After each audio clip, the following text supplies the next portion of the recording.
the span of just 2 weeks, 2 NATO member states, Hungary and Turkey, have each held direct high-level talks with Vladimir Putin.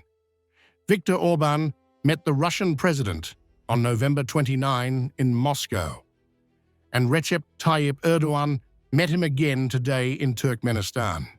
And between these 2 summits, Erdogan and Orban met each other in Istanbul, aligning themselves on a pro-peace, anti-Brussels agenda that openly challenges NATO's united front on Ukraine. Erdogan laid out the scope and ambition of this mechanism, treating it as a long-term project reshaping Europe's security geography. We have excellent cooperation in the areas of transportation, tourism, defense, industry, culture, and economy, and we have decided to further develop and broaden.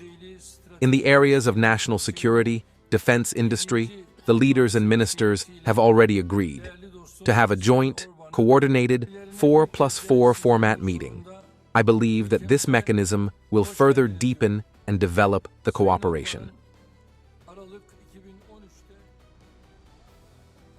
This is the language of structural realignment, not one-off diplomacy. Orban uses the most politically sensitive subject in Europe, migration, to deliver a direct critique of Brussels' security model. He is making the argument that Europe's stability is outsourced, and Ankara holds the leverage.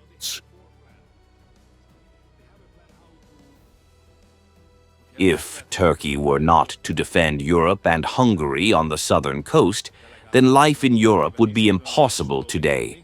We would be swimming in an illegal migratory sea. The fact that this is not the case in Europe today is due to Turkey. Energy was treated as existential, not economic. Orban warned that Hungary's survival requires Russian supply and Turkey's guarantee of the route, invoking Europe's most fragile memory. You may have heard that we agreed with the Russians that they will continue to supply gas and oil. We have no other source. I have already agreed with the president that you, the Turks, will provide the route. Think about the Northern Stream. The timing is not accidental. Hungary's outreach to Putin on gas and sanctions, Turkey's meeting with Putin on regional security, and their joint summit in Istanbul form a political triangle that cuts directly across NATO's consensus. Both leaders are signaling that dialogue with Moscow, not confrontation, is their preferred strategic path. Together with Turkey, we are part of the peace process. We see that there is no solution in the battlefield, and if there is no solution in the battlefield, then peace must be established. We are aware of the efforts of Mr. Erdogan, and today we have agreed to coordinate our efforts to create peace. In connection with the Ukrainian war, we would like a just and lasting peace. We have been saying this from the very beginning, and we will do everything we can to bring peace. Across Europe, officials warn that these rapid diplomatic moves, Orban in Moscow, Erdogan with Putin today, and their coordinated meeting in Istanbul, represent the most visible breach in NATO's wartime unity since the invasion began.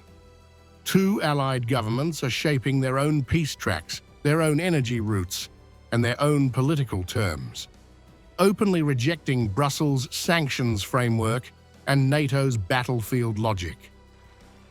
They are positioning themselves as the diplomatic channel to Moscow, inside the alliance. Hungary promises to advocate for Turkey in Brussels. Turkey becomes Hungary's essential corridor for energy.